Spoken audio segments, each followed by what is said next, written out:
नमस्कार मित्रों, मैं रश्मि कुशवाहा अपने YouTube चैनल में आप सभी का स्वागत करती हूँ।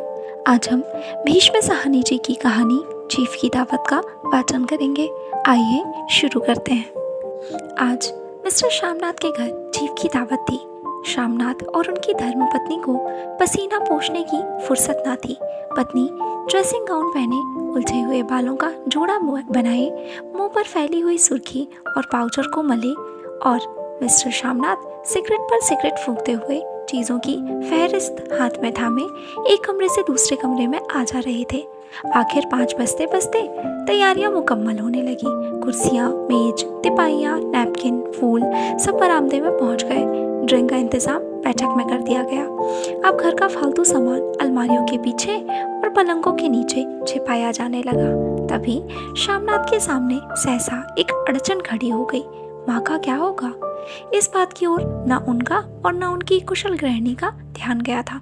मिस्टर श्यामनाथ श्रीमती की ओर घूमकर अंग्रेजी में बोले, माँ का क्या होगा? श्रीमती काम करते करते ठहर गई और थोड़ी देर तक सोचने के बाद बोली, इन्हें पिछवाड़े इनकी सहेली के घर भेज दो। रात भर बेशक वहीं रहे, कल आ जाए। श्यामनाथ सिगरेट मुंह में रखे सिकुड़ी आंखों से श्रीमती के चेहरे की ओर देखते हुए पल भर सोचते रहे। फिर सिर हिलाकर बोले, नहीं, मैं नहीं चाहता कि उस बुढ़िया का आना जाना यहाँ फिर से शुरू हो। पहले ही बड़ी मुश्किल से बंद किया था। माँ से कहें कि जल्दी ही खाना खा के शाम को ही अपनी कोठरी में चली जाए। मेहमान कहीं 8 बजे आएंगे, इससे पहले ही अपने काम से निपट लें। सुझाव ठीक था, दोनों को पसंद आया। मगर फिर सहसा श्रीमती बोल उठी, जो वह सो गई और नींद में खर्राटे लेने लगी तो साथ ही तो बरामदा है जहाँ लोग खाना खाएंगे, तो इन्हें कह देंगे कि अंदर से दरवाज़ा बंद कर लें, मैं बाहर से ताला लगा दूंगा। या माँ को कह देना कि अंदर जाकर सोए नहीं, बैठी रहें, और क्या। और जो सो गई तो डिनर का क्या मालूम कब तक चले, 11-11 बजे तक तो तुम ड्रिंक ही करते रहते हो। श्यामनाथ कुछ खींच उठे, हाथ झटकते हुए बोले, अच्छी भली यह भाई के पास जा रही थी, तुमने यूं ही खुद अच्छा बनने के लिए बीच में टांग अड़ा दी। वाह, तुम माँ और बेटे की बातों में मैं क्यों बुरी बनूं? तुम जानो और वह जाने। मिस्टर श्यामनाथ चुप रहे। यह मौका बहस का ना था, समस्या का हल ढूंढने का था। उन्होंने घूमकर माँ की कोठरी की ओर देखा। कोठरी का दरवाज़ा बरामदे में खुलता था। बरामदे की ओर देखते हुए झट से बोले, मैंने सोच लिया है, और उन्हीं कदमों माँ की कोठरी के बाहर जा खड़े हुए। माँ दीवार के साथ एक चौकी पर बैठी दुपट्टे में मुंह सिर लपेटे माला जप रही थी। सुबह से तैयारी होती देखते हुए माँ का भी दिल धड़क रहा था। बेटे के दफ्तर का बड़ा साहब घर पर आ रहा है, सारा काम सुबीते से चल जाए। माँ, आज तुम खाना जल्दी खा लेना, मेहमान लोग 7:30 बजे आ जाएंगे। माँ ने धीरे से मुंह पर से दुपट्टा हटाया और बेटे को देखते हुए कहा, आज मुझे खाना नहीं खाना है। बेटा, तुम तो जानते हो मांस मछली बने तो मैं कुछ नहीं खाती। जैसे भी हो अपने काम से जल्दी निपट लेना। अच्छा बेटा। और माँ, हम लोग पहले बैठक में बैठेंगे, उतनी देर तुम यहाँ बरामदे में बैठना। फिर जब हम यहाँ आ जाएं तो तुम गुसल खाने के रास्ते बैठक में चली जाना। माँ अवाक बेटे का चेहरा देखने लगी, फिर धीरे से बोली, अच्छा बेटा। और माँ, आज जल्दी सो नहीं जाना, तुम्हारे खर्राटों की आवाज़ दूर तक जाती है। माँ लज्जत सी आवाज़ में बोली, क्या करूँ बेटा, मेरे बस की बात नहीं है। जब से बीमारी से उठी हूँ नाक से सांस नहीं ले सकती। मिस्टर श्यामनाथ ने इंतज़ाम तो कर दिया, फिर भी उनकी अधेड़ बुन खत्म नहीं हुई। जो चीफ अचानक उधर आ निकला तो 8-10 मेहमान होंगे, देसी अफसर, उनकी स्त्रियां होंगी, कोई भी गुसल खाने की तरफ जा सकता है। क्षोभ और क्रोध में वह झुंझलाने लगे। एक कुर्सी को उठाकर बरामदे में कोठरी के बाहर रखते हुए बोले, आओ माँ, इस पर जरा बैठो तो। माँ माला संभालती, पल्ला ठीक करती उठी और धीरे से कुर्सी पर आकर बैठ गई। यूँ नहीं माँ, टांगे ऊपर चढ़ाकर नहीं बैठते, यह खाट नहीं है। माँ ने टांगे नीचे उतार ली, और खुदा के वास्ते नंगे पाँव नहीं घूमना, ना ही वह खड़ाऊ पहनकर सामने आना। किसी दिन तुम्हारी यह खड़ाऊ उठाकर मैं बाहर फेंक दूंगा। माँ चुप रही। कपड़े कौन से पहनूंगी माँ? जो है वही पहनूंगी बेटा, जो कहो पहन लूँ। मिस्टर श्यामनाथ सिगरेट मुंह में रखे, फिर अधखुली आंखों से माँ की ओर देखने लगे और माँ के कपड़ों की सोचने लगे। श्यामनाथ हर बात में तरतीब चाहते थे। घर का सब संचालन उनके अपने हाथ में था। खूंटियाँ कमरों में कहाँ लगाई जाए, बिस्तर कहाँ पर बिछे, किस रंग के पर्दे लगाए जाए, श्रीमती कौन सी साड़ी पहने, मेज किस साइज की हो। शामनाथ को चिंता थी कि अगर चीफ पर का साक्षात माँ से हो गया तो कहीं लज्जित नहीं होना पड़े। माँ को सिर से पांव तक देखते हुए बोले, तुम सफ़ेद कमीज और सफ़ेद सलवार पहन लो। माँ के पहन के आओ तो ज़रा देखूं। माँ धीरे से उठी और अपनी कोठरी में कपड़े पहनने चली गई। या माँ का झमेला ही रहेगा, उन्होंने फिर अंग्रेजी में अपनी स्त्री से कहा। कोई ढंग की बात हो तो वह भी कोई कहे, अगर कहीं कोई उल्टी सीधी बात हो गई, चीफ को बुरा लगा तो सारा मज़ा जाता रहेगा। माँ सफ़ेद कमीज और सफ़ेद सलवार पहनकर बाहर निकली। छोटा सा कद, सफ़ेद कपड़ों में लिपटा छोटा सा सूखा हुआ शरीर, धुंधली आंखें, केवल सिर के आधे झड़े हुए बाल पल्ले की ओट में छिप पाए थे। पहले से कुछ ही कम कुरूप नजर आ रही थी। चलो ठीक है, कोई चूड़ियाँ वूड़ियाँ हो तो वह भी पहन लो, कोई हर्ज नहीं। चूड़ियाँ कहाँ से लाऊं बेटा, तुम तो जानते हो सब जेवर तुम्हारी पढ़ाई में बिक गए। यह वाक्य शामनाथ को तीर की तरह लगा। तिनक कर बोले, यह कौन सा राग छेड़ दिया। माँ सीधा कह दो, नहीं है जेवर, बस इसे पढ़ाई वढ़ाई का क्या ताल्लुक है। जो जेवर बिका तो कुछ बनकर ही आया हूँ, निरा लंडूरा तो नहीं लौटा आया। जितना दिया था उससे दोगुना ले लेना।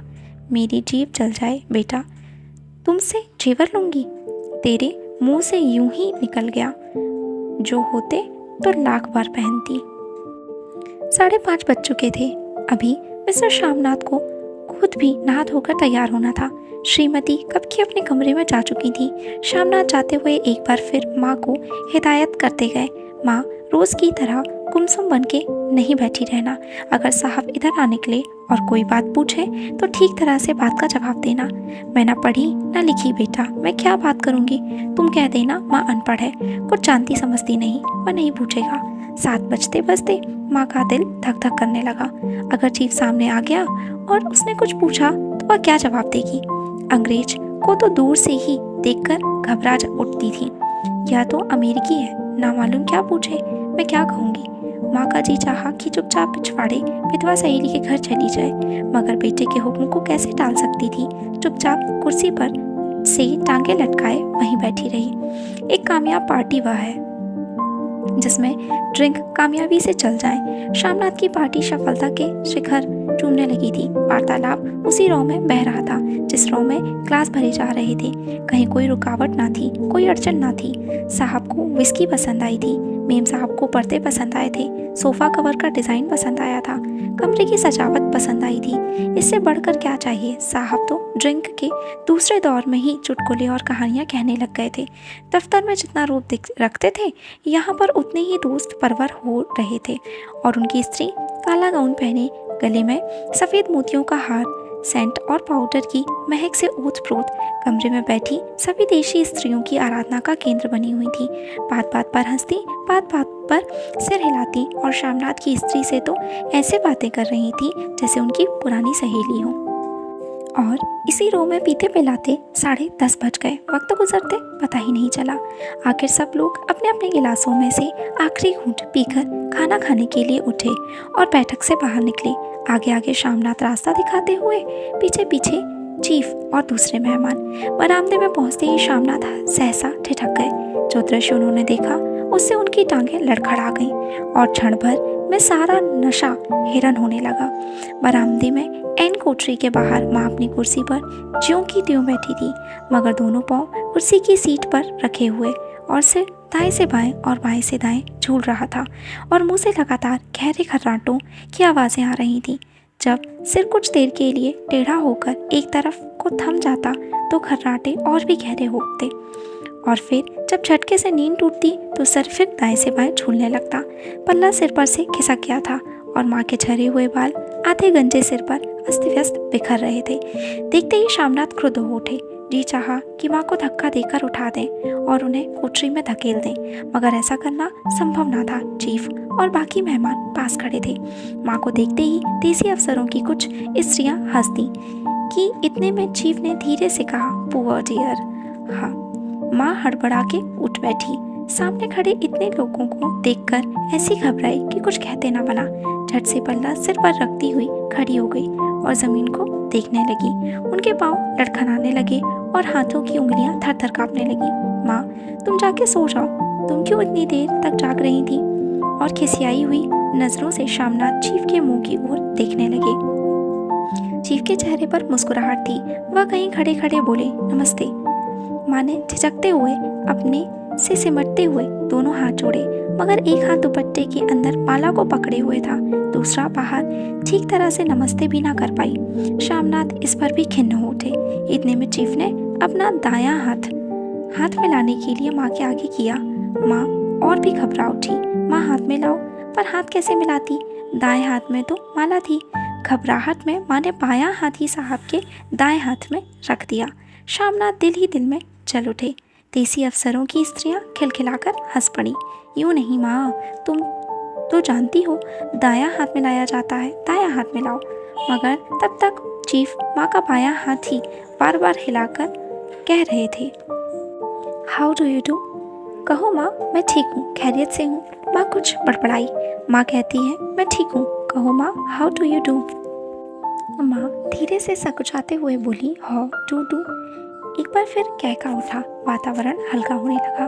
साहब ने स्थिति संभाल ली थी। लोग हंसने चहकने लगे थे। शामनाथ के मन का क्षोभ भी कुछ कुछ कम होने लगा था। साहब अपने हाथ में माँ का हाथ अब भी पकड़े हुए थे और माँ सिकुड़ी जा रही थी। साहब के मुंह से शराब की बू आ रही थी। शामनाथ अंग्रेजी में बोले, मेरी माँ गांव की रहने वाली हैं, उम्र भर गांव में रही हैं, इसलिए आपसे लजाती हैं। साहब इस पर खुश नजर आए। बोले, सच? मुझे गांव के लोग बहुत पसंद हैं। तब तो तुम्हारी माँ गांव के गीत और नाच भी जानती होंगी। चीफ खुशी से सिर हिलाते हुए माँ को टकटकी बांधते देखने लगे। माँ, साहब कहते हैं कोई गाना सुनाओ, कोई पुराना गीत, तुम्हें तो कितने ही याद होंगे। माँ धीरे से बोली, मैं क्या गाऊंगी बेटा, मैंने कब गाया है? वाह माँ, मेहमान का कहा भी कोई टालता है? साहब ने इतना रीत से कहा है, नहीं गाओगी तो साहब बुरा मानेंगे। मैं क्या गाऊं बेटा, मुझे क्या आता है? वाह, कोई बढ़िया टप्पे सुना दो पत्थर अनारा दे। देसी अफसर और उनकी स्त्रियों ने इस सुझाव पर तालियां पीटी। माँ कभी दीन दृष्टि से बेटे के चेहरे को देखती, कभी पास खड़ी बहू के चेहरे को। इतने में बेटे ने गंभीर आदेश भरे लिहाज में कहा, माँ। इसके बाद हाँ या ना सवाल ही ना उठता था। माँ बैठ गई और क्षीण दुर्बल लर्जती आवाज में एक पुराना विवाह का गीत गाने लगी। हरियाणी माए हरियाणी भेड़े, हरियाते भागी भरियाए। देशी स्त्रियां खिलखिला के हंस उठी। 3 पंक्तियां गा के माँ चुप हो गई। बरामदा तालियों से गूंज उठा। साहब तालियां पीटना बंद ही ना करते थे। शामनाथ की खींच प्रसन्नता और गर्व में बदल उठी थी। माँ ने पार्टी में नया रंग भर दिया था। तालियां थमने पर साहब बोले, पंजाब के गांवों की दस्तकारी क्या है? शामनाथ खुशी में झूम रहे थे। बोले, वो बहुत कुछ साहब, मैं आपको एक सेट उन चीज़ों का भेंट करूंगा, आप उन्हें देखकर खुश होंगे। मगर साहब ने सिर हिलाकर अंग्रेजी में फिर पूछा, नहीं, मैं दुकानों की चीज़ नहीं मांगता। पंजाबियों के घर में क्या बनता है? औरतें खुद क्या बनाती हैं? शामनाथ कुछ सोचते हुए बोले, लड़कियां गुड़िया बनाती हैं और फुलकारियां बनाती हैं। फुलकारी क्या? शामनाथ फुलकारी का मतलब समझाने की असफल चेष्टा करने के बाद माँ को बोले, क्यों माँ, कोई पुरानी फुलकारी घर में है? माँ चुपचाप अंदर गई और अपनी पुरानी फुलकारी उठा लाई। साहब बड़ी रुचि से फुलकारी देखने लगे। पुरानी फुलकारी थी, जगह जगह से उसके तागे टूट रहे थे और कपड़ा फटने लगा था। साहब की रुचि को देखकर शामनाथ बोले, यह फटी हुई है साहब, मैं आपको नई बनवा दूंगा। माँ बना देंगी। क्यों माँ, साहब को फुलकारी बहुत पसंद है, इन्हें ऐसी एक फुलकारी बना दोगी ना? माँ चुप रही, फिर डरते डरते धीरे से बोली, अब मेरी नज़र कहाँ है बेटा, बूढ़ी आंखें क्या देखेंगी? मगर माँ का वाक्य बीच में ही तोड़ते हुए शामनाथ साहब को बोले, वह ज़रूर बना देंगी, आप उसे देखकर खुश होंगे। साहब ने सिर हिलाया, धन्यवाद किया और हल्के हल्के झूमते हुए खाने की मेज़ की ओर बढ़ गए। बाकी मेहमान भी उनके पीछे पीछे हो लिए। जब मेहमान बैठ गए और माँ पर से सबकी आंखें हट गईं, तो माँ धीरे से कुर्सी पर से उठी और सबसे नजरें बचाती हुई अपनी कोठरी में चली गई। मगर कोठरी में बैठने की देर थी कि आंखों से छल छल आंसू बहने लगे।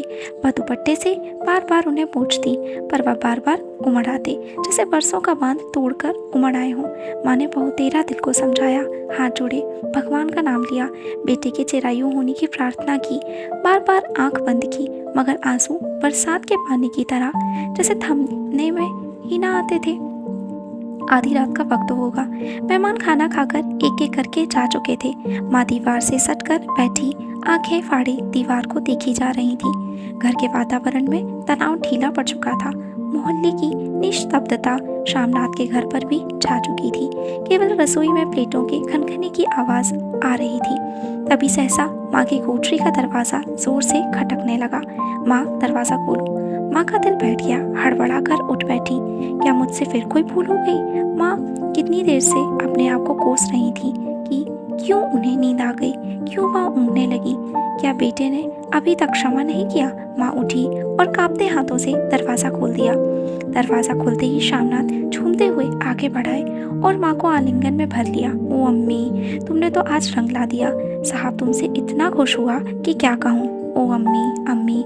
माँ की छोटी सी काया सिमट कर बेटे के आलिंगन में छिप गई। माँ की आंखों में फिर आंसू आ गए।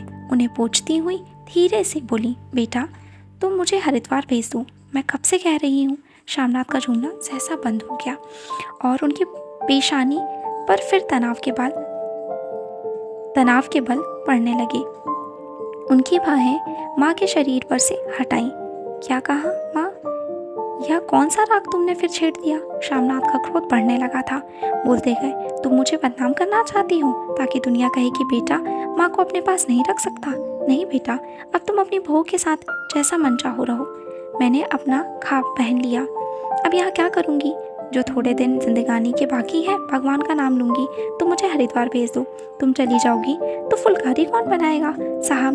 साहब से तुम्हारे सामने ही फुलकारी देने का इकरार किया है। मेरी आंखें अब नहीं है बेटा जो फुलकारी बना सकूं। तुम कहीं और से बनवा लो, बनी बनाई ले लो। माँ, तुम मुझे धोखा दे के यूं चली जाओगी, मेरा बनता काम बिगाड़ोगी। जानती नहीं, साहब खुश होगा तो मुझे तरक्की मिलेगी। माँ चुप हो गई, फिर बेटे के मुंह की ओर देखती हुई बोली, क्या तरक्की होगी? क्या साहब तेरी तरक्की कर देगा? क्या उसने कुछ कहा है? कहा नहीं, मगर देखती नहीं कितना खुश गया है। कहता था जब तेरी माँ फुलकारी बनाना शुरू करेगी तो मैं देखने आऊँगा कि कैसे बनाती है। जो साहब खुश हो गया तो मुझे इससे बड़ी नौकरी भी मिल सकती है। मैं बड़ा अफसर बन सकता हूँ। माँ के चेहरे का रंग बदलने लगा। धीरे धीरे उनका सुर्खियों भरा मुंह खिलने लगा। आंखों में हल्की हल्की चमक आने लगी। तो तेरी तरक्की होगी बेटा, तरक्की यूं ही हो जाएगी। साहब को खुश रखूंगा तो कुछ करेगा, वरना उसकी खिदमत करने वाले और थोड़े हैं।